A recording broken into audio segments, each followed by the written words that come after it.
Hey guys, welcome back. It's that time. Another classic in you. Well, before I go any further though, huge thank you to King Phantom. It was such a treat and a pleasure to get inside your world and see you do what you do. Huge fanboy here, so I thank you so very much. And well, we're going to switch gears for the next couple installments of King You. Go away from the how-tos and ways to improve and bring in the outside world. Because even though we might think we exist in a bubble, a lot of those topics and matters that are happening outside of our little bubble are really happening inside the bubble as well. There are things that have been discussed numerous times within our community, and I feel that they need to have some light shed upon them with King You. One of those such topics is the trans community. I know there's been several discussions, several stories told, things of that nature, and I wanted to share something like that here on King You for you to watch.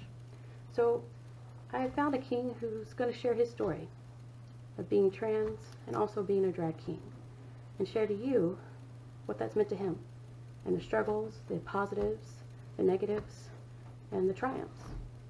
So without further ado, he shares my home state with me, all the way from Tennessee. I give you Mr. Jordan Allen. Hey guys, I am Jordan Allen, and King Me has asked me to be a part of this really cool project that they're doing, and the topic that they gave me to talk about was being transgendered in drag. Now I know that that's a really, really hot topic right now with a lot of people, and they have a lot of strong opinions and strong feelings on whether transgendered entertainers should be allowed to be considered drag kings, drag queens, or male or female impersonators. I get it, you know, there's a lot of controversy and there's a lot of opinions, and there's a lot of really great opinions about why I shouldn't be a drag king anymore. And I totally respect them and I totally understand them. But here's the thing, I can only tell you my opinion, where I come from and how I feel about the situation and my experiences. I know that Landon is much different than Jordan. As myself, I mean, I don't have makeup all over my face. I don't have the same kind of facial hair all the time. I don't dress the same, for sure. I mean, if I went out as Landon looking like this, people might look at me a little bit crazy. I understand how some people may look at me and say, well, you're not the definition of an illusion anymore. You know, my license says male, I have my own facial hair, I don't, you know, I've had surgeries and things like that. And so I understand that maybe I'm not most people's definition of illusion. So even though I do understand where people are coming from, it's not the same. So I've been in the drag community for 15 years, and I've been lucky to hold amazing titles such as Mr. USA, MI 2011, and, you know, some really great state, regional, and other titles. But for 5 of those 15 years, I've been transitioned. 10 out of those, I have not. So for me to tell me that I can't continue to do something I love and something I've put my heart, my passion, my life, my time, my heart and soul into because I decided to transition and be my true self, well, that's an unfair punishment in my opinion. Although I do understand, you know, you say, well, it's not fair to go into a pageant against a trans man versus me not being trans. And I get that. I totally do. The only thing is that there are a lot of pageants and a lot of competitions that accept it and a lot of competitions and pageants that don't. So my advice would be to look at those guidelines, and if they do accept it and you don't feel good about it, then you can make the decision not to compete for that system because you don't believe in their core values. And by all means, if you're going to hold a title like that, you want to believe in the core values of the title and the system that you're holding. And even though I may have my own facial hair and I may, you know, have been on hormones for 5 years or whatever it may be and had surgeries, it doesn't mean that I don't do drag. It doesn't mean that I don't still put the effort and the time and the money into costuming.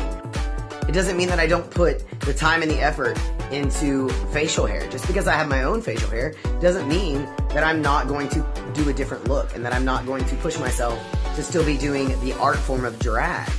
I don't feel like the need for Jordan has gone away just because I transitioned.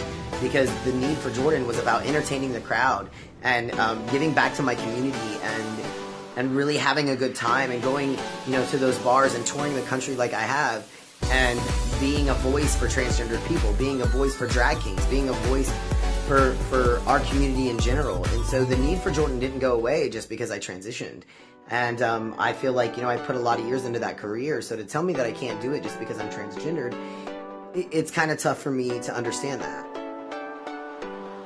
For me, drag is a spectrum, as it should be a spectrum. I mean, to be in the LGBT community and have all these different types of people who enjoy and identify with so many different types of things, I think it's super important that we embrace all the different kinds of drag, whether it be bio queen, femme, diva, drag king, male impersonator, female, impersonator, drag queen, as well as even camp queens who do drag with full face and beards. I mean, drag is a form of art. It is an expression. And to tell someone that they can't do it because of any reason, let alone the reason that they were brave enough to live their truth and to come out and be themselves, which is what our community should be all about, it just doesn't make any sense to me. My biggest advice is to just love one another and encompass the art of drag, the art and the expression of it, rather than getting hung up on all these different things when it comes to gender and things like that. I mean, we're all part of the LGBTQ, etc. community, and it shouldn't matter. There are a million different ways to do drag, and to exclude anyone in our community from expressing themselves in the art form that they love, or telling them that they can't be the person in the career that they've built all these years around, it's unfair. So, guys, thanks for listening. Thanks for listening to my opinion and checking out my video on King Me. I appreciate it very, very much, and wish all the best of luck to all competing for King Me this year. And can't wait to see how it turns out.